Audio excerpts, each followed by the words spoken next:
चलो शुरू करते हैं आज सॉल्यूशन टॉपिक, ठीक है ना। तो सॉल्यूशन में क्या था, सॉल्यूशन में एनसीईआरटी ने पहले 2-3 मेटल के बारे में बता रखा, वे मेटलर्जी में पढ़ेंगे तो एक बार यहाँ पे भी रिवाइज हो जाएगा, मेटलर्जी में रिवाइज हो जाएगा, तो जिससे कि याद रह जाएगा।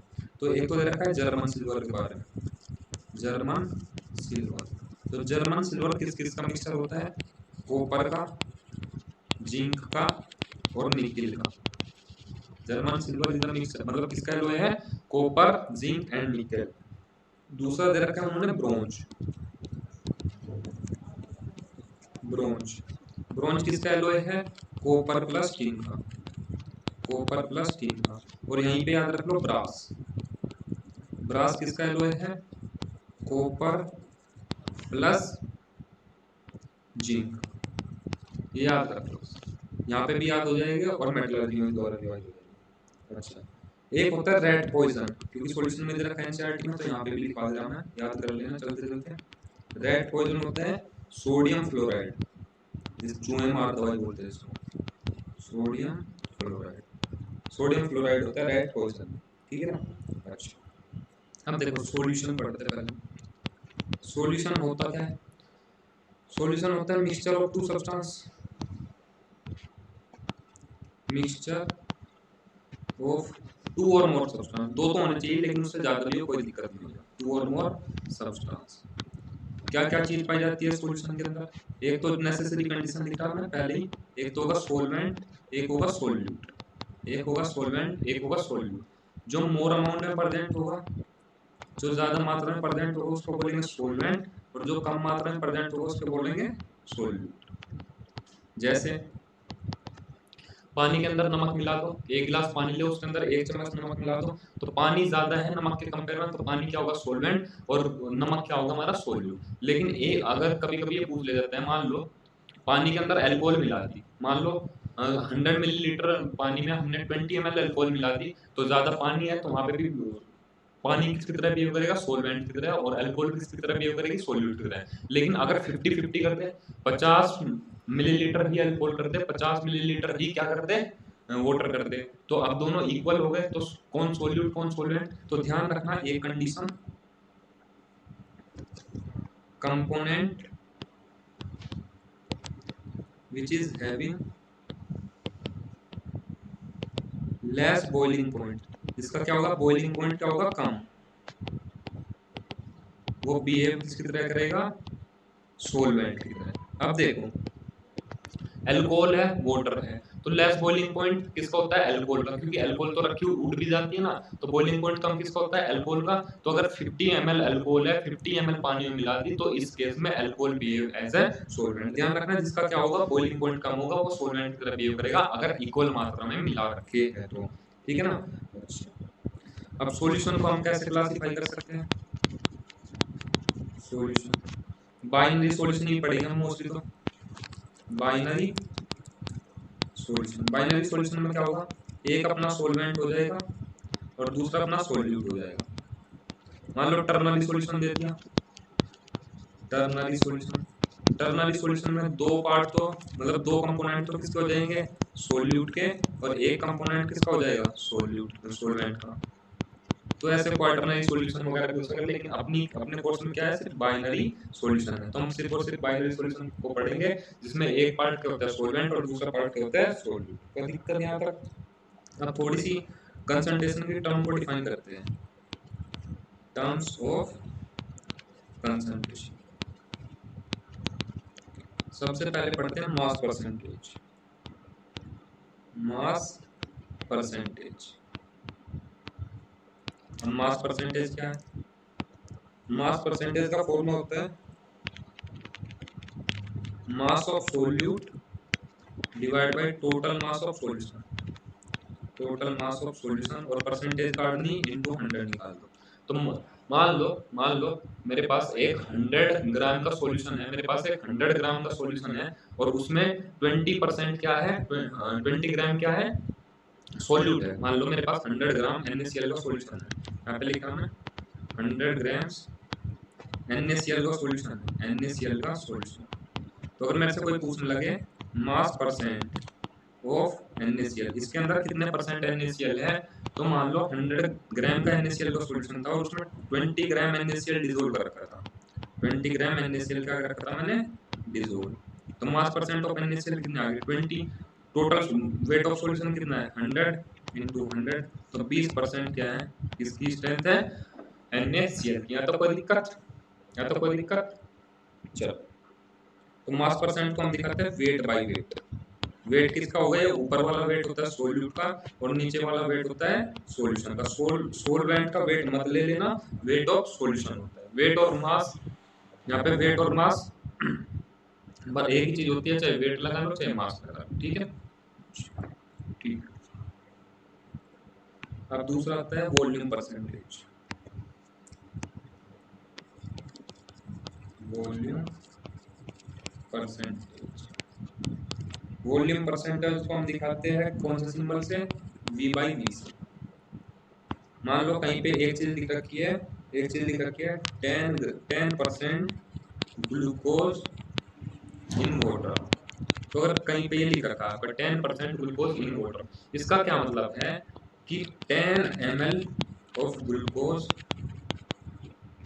इन 10 ml of glucose in 100 ml of solution. 100 ml of solution मतलब ऊपर क्या आएगा? ऊपर आएगा volume of solvent, sorry volume of solute, और नीचे आ जाएगा total volume of solution. Total volume of solution into 100। यहाँ तो कोई दिक्कत? ऊपर क्या आ जाएगा? Volume of solute. इस केस में सॉल्यूट कौन था? ग्लूकोज, और सॉल्वेंट क्या था? वाटर। तो ऊपर क्या आ गया? 10% ग्लूकोज का मतलब 10 millilitre of glucose dissolve in 100 ml of solution, glucose के सॉल्यूशन में। यहाँ तो कोई दिक्कत नहीं होगी। अब कहीं पे लिखा हुआ आ गया 10% इथेनॉल इन वाटर। तो इसका मतलब 10% इथेनॉल मतलब 10 ml क्या है अपना? इथेनॉल है। सॉल्यूशन कितने का है? 100 ml का है। तो अगर तुमसे पूछने लगे कि वाटर कितने ml होगा, तो 90 ml अपना क्या होगा? वाटर। यहाँ तक कोई दिक्कत है क्या? अगर कोई लिखा हुआ आ गया 20% इथेनॉल इन वाटर, तो इसका मतलब क्या है? 20 ml तो क्या है अपनी? इथेनॉल है। 100 ml अपना क्या होगा? सॉल्यूशन होगा। तो 100 में से 20 ml इथेनॉल है तो बची कितनी? 80 ml क्या हो जाएगी अपना? वाटर। शायद समझ में आ गई होगी बात है। चलो, अब जो सबसे ज्यादा चलती है mass by volume percent. Mass by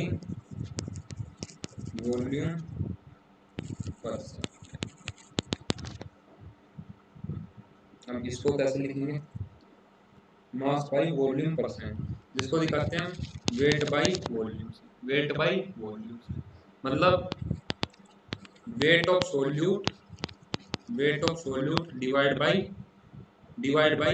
volume of solution. Volume of solution, weight of solute divide by volume of solution. मतलब ये सबसे कम चलती है, ज्यादा वॉल्यूम परसेंट और मास परसेंट की हम यूज करते हैं। ये तीसरे वाली सबसे कम यूज करते हैं, mass by volume percent. Mostly तो हमारे क्वेश्चन के सही सॉल्व हो जाएंगे मास परसेंट से एंड वॉल्यूम परसेंट से। तो मास परसेंट ध्यान रखना, मास परसेंट क्या होगा? Wait of solute divide by weight of solution. और वॉल्यूम परसेंट क्या होगा? Volume of solute divide by volume of solution. चलो, अब आते हैं मोल फ्रैक्शन पे। मोल फ्रैक्शन, मोल फ्रैक्शन क्या है? जैसे मान लो मेरे पास एक मिक्सचर है, किसका? A प्लस बी का मिक्सचर है। A प्लस बी का मिक्सचर है और मेरे को निकालना है मोल फ्रैक्शन ऑफ A। तो मोल फ्रैक्शन ऑफ A को आप कैसे लिखोगे? Moles of A divide by total moles. Total moles, तो इसको कैसे लिखोगे? Moles of A over Na over Na plus Nb। और अगर मेरे को लिखने पड़ जाए मोल्स ऑफ B, तो कैसे लिखेंगे? दो तरीके हैं मोल्स ऑफ B लिखने के। तो एक तो डायरेक्ट लिख दो moles of B over total moles. दूसरा तरीका क्या है? क्योंकि हमको एक बात पता है कि कितने कंपोनेंट मिला लो, चाहे इसके अंदर एक मिला लो, दो मिला लो, तीन मिला लो, सबके मोल का सम एक के बराबर ही आना है। सबके मोल का सम एक के बराबर ही आना है।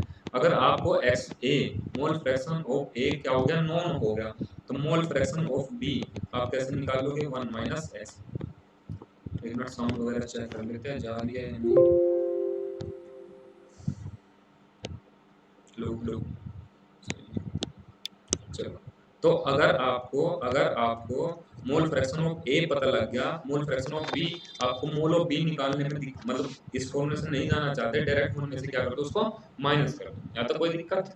तो मोल फ्रैक्शन ऑफ ए, एक एग्जांपल और ले लेता हूं मैं, जैसे एग्जांपल ले लेते हैं, बार 3 कंपोनेंट ले लेंगे।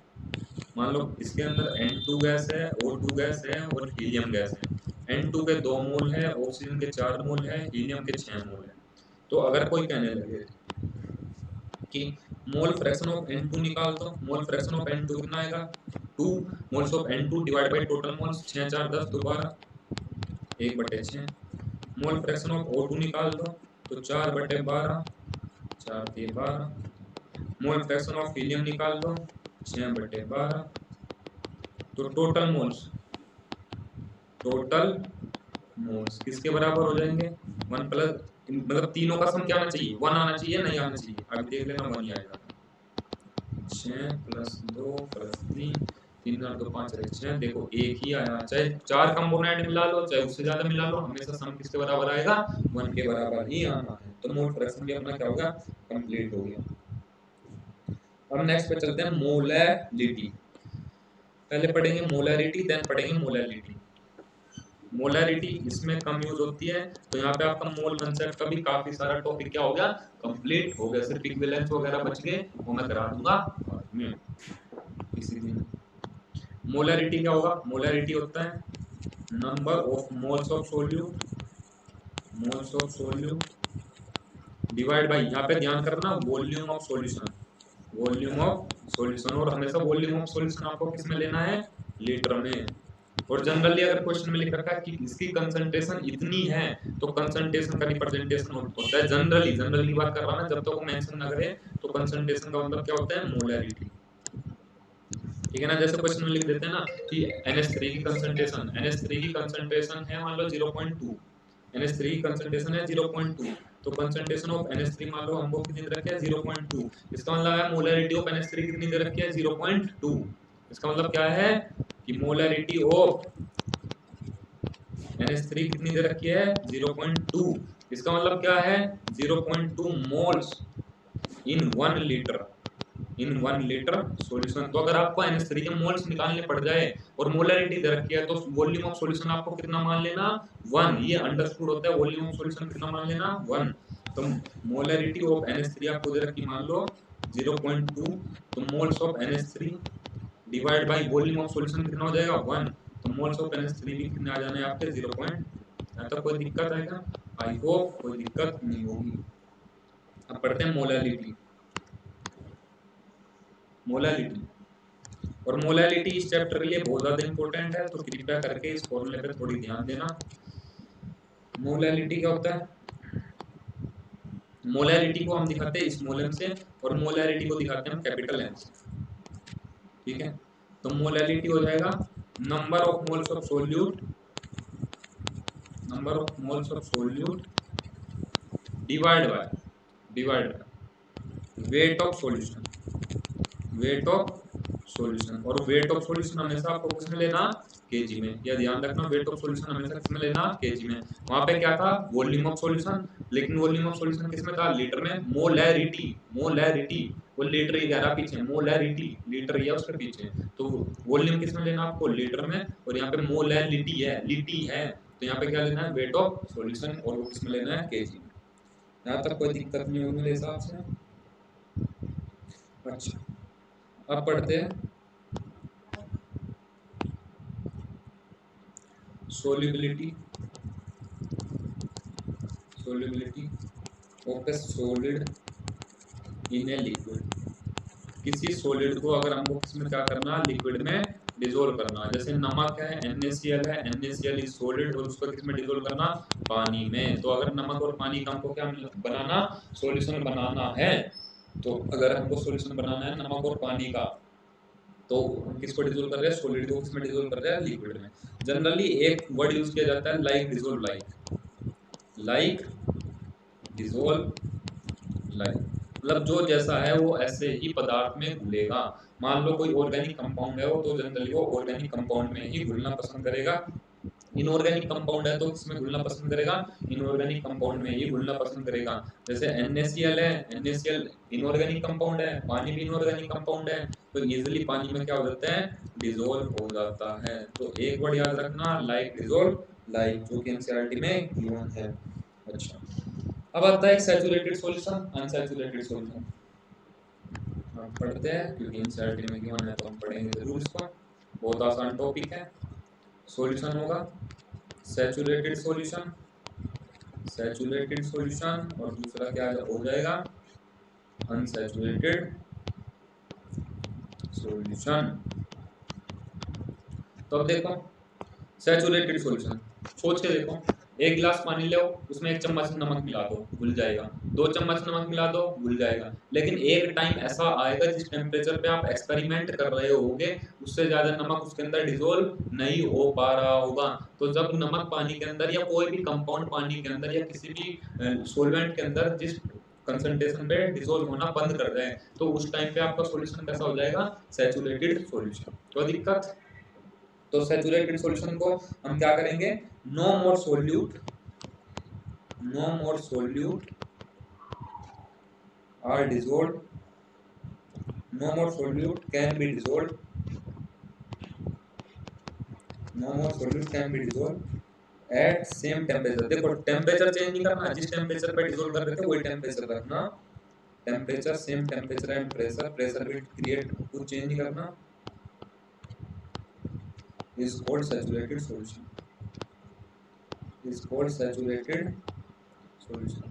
तो फिर सुन लो, मान लो अब बार चीनी और पानी का एग्जांपल ले लो। एक गिलास पानी लो, उसमें 1 चम्मच चीनी मिलाओ, घुल जाएगी। 2 चम्मच मिलाओ, घुल जाएगी। लेकिन एक ऐसी कंसंट्रेशन आ जाएगी कि उसके बाद चीनी के ग्रेन्यूल पानी के अंदर नहीं घुल पाने के, उस टेम्परेचर एंड उस प्रेशर पे जिस पे आप एक्सपेरिमेंट कर रहे हो, तो उस टाइम पे जो सॉल्यूशन है उसको क्या बोलेंगे हम? Unsaturated solution. हाँ मतलब सॉरी, सैचुरेटेड सॉल्यूशन। उस सॉल्यूशन को हम क्या बोलेंगे? Saturated solution. दूसरा होगा अनसैचुरेटेड सॉल्यूशन। अनसैचुरेटेड सॉल्यूशन मतलब, अनसैचुरेटेड सॉल्यूशन का मतलब है कि अभी उसके अंदर और भी क्या डिसॉल्व हो जाएगा? सॉल्यूट डिसॉल्व हो जाएगा। मान लो आपने नमक लिया और पानी ले लिया, पानी में 1 चम्मच नमक मिलाई, लेकिन अभी और भी टेंडेंसी है कि उसमें 1 गिलास पानी में नमक और डिसॉल्व हो जाए, तो ऐसे सॉल्यूशन को हम क्या बोलते हैं? Unsaturated solution, in which solution more solute can be dissolved at same temperature. तो इसका क्या बोलेंगे? More solute can be dissolved at the same temperature, उसमें हम और भी सॉल्यूट ऐड कर सकते हैं। तो ऐसे सॉल्यूशन को हम क्या बोलेंगे? Unsaturated solution. और ऐसे सॉल्यूशन जिनके अंदर हम और क्या नहीं ऐड कर सकते? सॉल्यूट ऐड नहीं कर सकते उस टेम्परेचर एंड प्रेशर पे जिस पे हम एक्सपेरिमेंट कर रहे हैं। टेम्परेचर प्रेशर चेंज करोगे तो हो जाएगा, डिसॉल्व हो जाएगा। जैसे चाशनी बनाते हैं ना, तो मान लो पहले उसमें चीनी मिला दो, सारी चीनी नहीं घुल पाती, फिर हम उसको हीट देके और घुल जाती है उसके अंदर चीनी, तो चाशनी बना देते हैं। तो वो तो सुपर सैचुरेटेड सॉल्यूशन बोलते हैं उसको। लेकिन वो हमारे स्कोप से बाहर है, हम सैचुरेटेड एंड अनसैचुरेटेड सॉल्यूशन पढ़ेंगे। सैचुरेटेड सॉल्यूशन जिसमें और ज्यादा सॉल्यूट ऐड नहीं कर पाने के, और अगर और ज्यादा सॉल्यूट ऐड कर दी और ऐड कर सकते हैं, उसको बोलेंगे अनसैचुरेटेड सॉल्यूशन। चलो अब solubility of solid in liquid पढ़ रहे हैं, अब इफेक्ट पढ़ लेते हैं। Effect of temperature of solubility, solubility of solid, effect of temperature solubility of solid in liquid. मान लो अभी वही चाशनी वाला एग्जांपल ही दे रहा हूं। अपनी चीनी कैसी होती है? सॉलिड होती है। चीनी के ग्रेन्यूल कैसे होते हैं? सॉलिड होते हैं। उसको पानी में डिसॉल्व कर लो, 1 चम्मच डिसॉल्व कर लो, हो जाएगी। 2 चम्मच डिसॉल्व कर लो, हो जाएगी। 3 चम्मच डिसॉल्व कर लो, हो जाएगी। लेकिन एक ऐसी कंसंट्रेशन आ जाएगी इस टेम्परेचर पे जिसमें हम मिला रहे हैं, अपनी जो शुगर मिला रहे हैं पानी के अंदर वो डिसोल्व नहीं हो पाने की। लेकिन जैसे ही हम उसको पानी को गर्म कर देंगे, पानी को गर्म कर देंगे तो हम और भी चीनी ऐड कर सकते हैं उसके अंदर। तो हम सैचुरेटेड सॉल्यूशन को कैसा सॉल्यूशन बना रहे हैं? Super saturated solution. तो हमेशा ध्यान रखना, अगर solubility of solid in liquid का केस है तो टेम्परेचर बढ़ाने पे सोल्युबिलिटी क्या करेगी? इंक्रीज करेगी। मैं फिर दोबारा नोट बता दे रहा हूँ, किसके केस में? सॉलिड इन लिक्विड के केस में। गैस वाला केस नहीं पढ़ा रहा मैं अभी। सॉलिड इन लिक्विड के केस में अगर आप टेम्परेचर बढ़ाओगे, टेम्परेचर इंक्रीज करोगे तो सोल्युबिलिटी क्या करेगी? इंक्रीज कर जाएगी। अब खुद सोच के देखो, नमक मिलाओ पानी में, नमक मिलाओ पानी में, पानी ठंडा हो जाता है, पानी ठंडा हो जाता है तो सोल्युबिलिटी, इस केस में solubility of solid in liquid कैसा केस होता है? जनरली बता रहा हूँ, जनरली कैसा केस होता है? Endothermic process. कैसा प्रोसेस होता है? Endothermic process. तो अगर ली चैटरली प्रिंसिपल के अकॉर्डिंग अगर ये एंडोथर्मिक प्रोसेस है और मेरे को क्या बनाना? और सॉल्यूशन बनाना, तो टेम्परेचर को मेरे को क्या करना पड़ेगा? इंक्रीज। कोई दिक्कत है क्या भाई? कोई दिक्कत नहीं होने की। यहाँ तक तो समझ में आ गया होगा। चलो, अब दूसरा होता है इफेक्ट ऑफ प्रेशर। इसी केस में हम पढ़ रहे हैं दूसरा, effect of pressure. Effect of pressure. तो इफेक्ट ऑफ प्रेशर का कोई इफेक्ट, मतलब कोई सिग्निफिकेंट अप्रोच नहीं दे रखी है हमारे कोर्स के अंदर, तो देयर इज नो इफेक्ट। दे देना नो इफेक्ट। लेकिन टेम्परेचर का इंपॉर्टेंस है।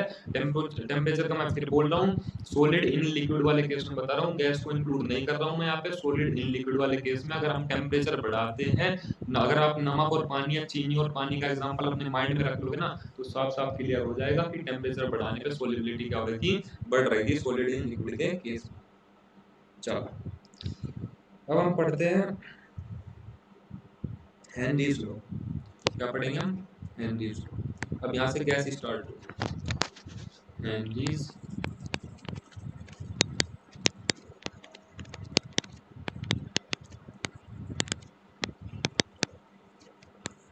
अब देखो हेनरी लॉ क्या कहता है। मान लो हमारे पास एक टम्बलर है और इसमें हमने पानी भर रखा है, और पानी के अंदर हमने क्या कर दी? गैस डिसोल्व कर दी। पानी के अंदर ये गैस के पार्टिकल है ब्लू वाले, गैस डिसोल्व कर ली इसके अंदर।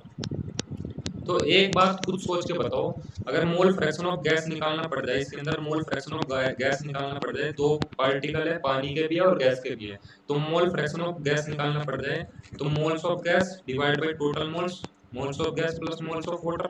यहाँ तक तो कोई दिक्कत नहीं होगी। अब एक बात बताओ, जो मोल फ्रैक्शन ऑफ गैस है वो डायरेक्टली प्रोपोर्शनल है मोल्स ऑफ गैस के। यहाँ तक तो समझ में आ रही बात। अब एक बात बताओ, जितनी ज्यादा गैस होगी पानी के अंदर, जितनी ज्यादा गैस होगी पानी के अंदर, उतने ज्यादा मोल्स होगे गैस के, नहीं होगे? होगे। और जितनी ज्यादा गैस होगी उतनी ज्यादा, अगर मैं ऊपर से इसको इसको के ऊपर कुछ बर्तन वर्तन या किसी से कवर कर दूं, जितनी ज्यादा गैस होगी पानी के अंदर उतना ज्यादा प्रेशर लगाएगी या नहीं लगाएगी? खुद सोच के देख लो, आप एक कोका कोला की बोतल ले आओ उठा के, तो उसमें जितनी ज्यादा गैस भरी होगी आप उसको नहीं दबा पाएंगे। कम गैस भरी होगी तो इजीली दब जाएगी अगर हम उसको दबाना सोचे तो। Mole fraction is directly proportional to the pressure of gas. Mole fraction is directly, mole fraction of the gas is directly proportional to the pressure of gas. तो जितना ज्यादा मोल फ्रैक्शन होगे गैस के, किसके अंदर? पानी के अंदर या किसी भी सॉल्वेंट के अंदर, उतना ज्यादा क्या लगा रही होगी? गैस प्रेशर लगा रही होगी। तो pressure of gas is directly proportional to mole fraction of gas. और इस प्रोपोर्शनलिटी साइन को हटाने के लिए यहाँ पे एक हेनरी साहब ने कांस्टेंट दिया था KH, mole fraction of gas. यह आ जाता है हेनरी का फॉर्मूला, जो कि बहुत ज्यादा यूज होता है। आपको हेनरी का कांस्टेंट की वैल्यू भी दे देंगे, सब दे देंगे, मोल फ्रैक्शन दे देंगे, मोल्स दे देंगे गैस का, आप डायरेक्ट निकाल सकते हो। और यहाँ पे लिख लो, इसको बोलते हैं हेनरीज कांस्टेंट। हेनरीज कांस्टेंट अलग अलग गैस के लिए अलग अलग होगा। Differ for different different type of gases, अलग अलग गैसेस के लिए अलग अलग होगा हेनरीज कांस्टेंट। यहाँ तक कोई दिक्कत? देखा क्या गया है हेनरीज कांस्टेंट। यहाँ पे एक वैसा क्वेश्चन है, theoretical question, Henrys gas constant depends on temperature. Depends on, किस पे डिपेंड करता है?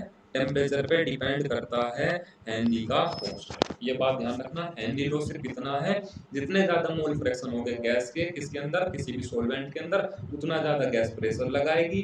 अब मोल फ्रैक्शन मैंने आपको पहले निकालने सिखा दिए, वो मोल्स दे सकता है गैस का, मोल्स आपसे निकालने आता ही है weight by molar mass, given weight by molar mass. तो अगर मान लो गैस का वेट दे दिया तो वहां से मोल निकाल लो, पहले मोल से मोल फ्रैक्शन निकाल लो, इस फॉर्मूले में पुट कर देना कि एच की वैल्यू आपको गिवन हो। एक थ्योरेटिकल क्वेश्चन बन सकता था, क्या हेनरी कांस्टेंट किस पे डिपेंड करता है, टेम्परेचर पे? बिल्कुल करता है। चलो मैंने पढ़ लिया, हम चलते हैं थोड़ा आगे। अब देखो, अब कुछ जनरल क्वेश्चन पूछ ले जाते हैं हेनरी लॉ के ऊपर, तो वे 2-3 क्वेश्चन है मैं बता देता हूँ, सिर्फ वही पूछे जाएंगे, उनसे बार कुछ नहीं पूछा जाता। दूसरा, application of Henry's law, application of Henry law, application of Henry's